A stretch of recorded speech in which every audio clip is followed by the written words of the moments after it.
Kumusta? Super Pinoy Movie Recap po. Welcome sa aking channel. Bago tayo magpatuloy, paki-like ang video at mag-subscribe na din sa channel na ito. Huwag na nating patagalin pa mga ka-recap. Halika, panoorin natin.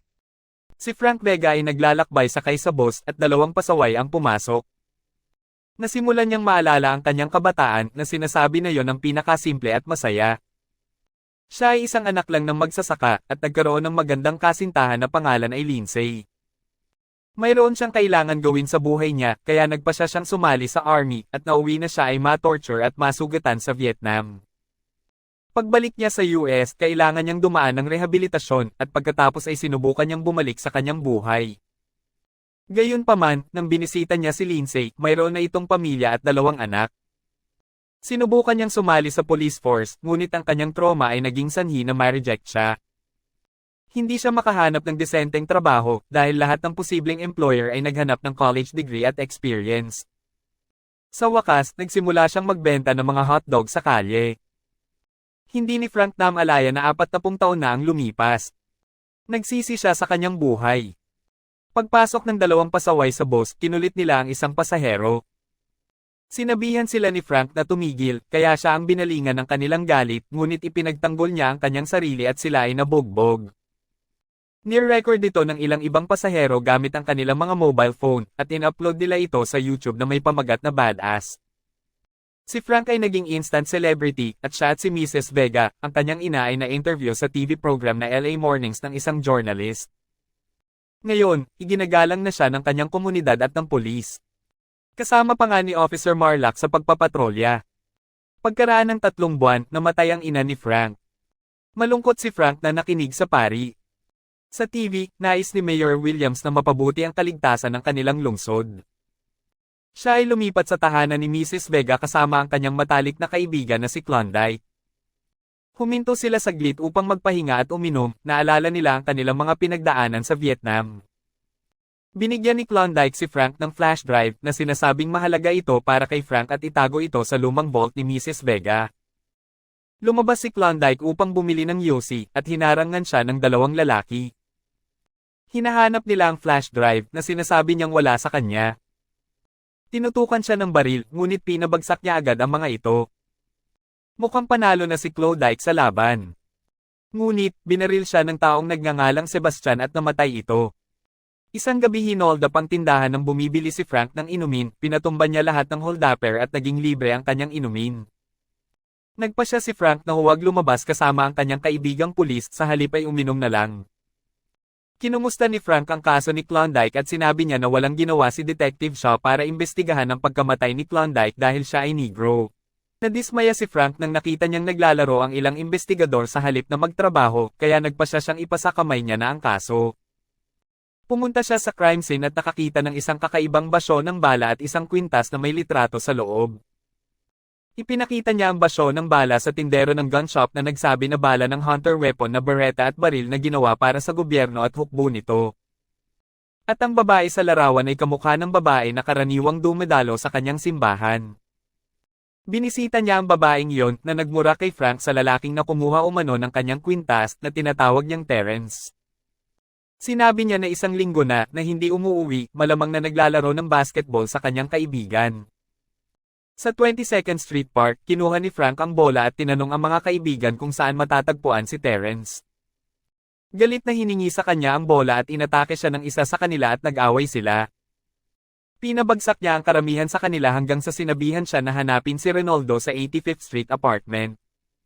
Binisita niya ang apartment ni Ronaldo at sinalakay siya ng kaibigan ni Rinaldo na nakadamit pari sa akalang magnanakaw siya.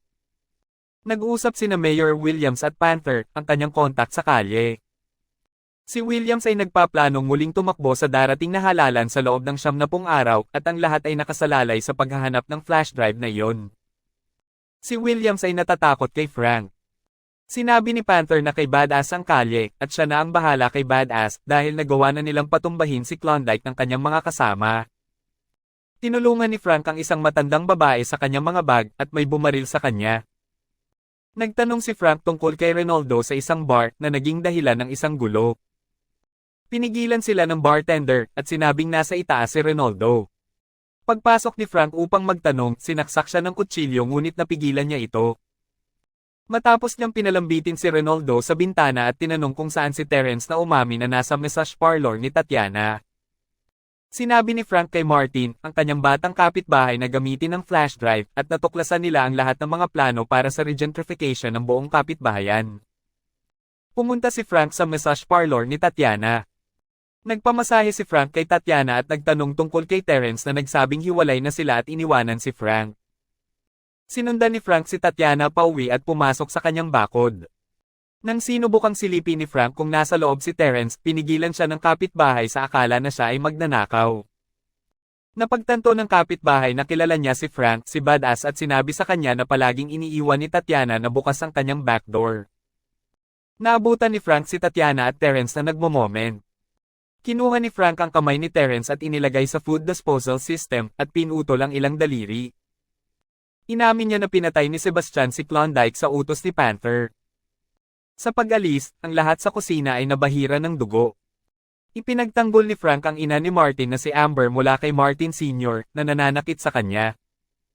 Natuwa si Frank na kumain kasama si Amber sa dinner sa kanyang hardin na nagpapaalala kay Frank ng kanyang sariling ina.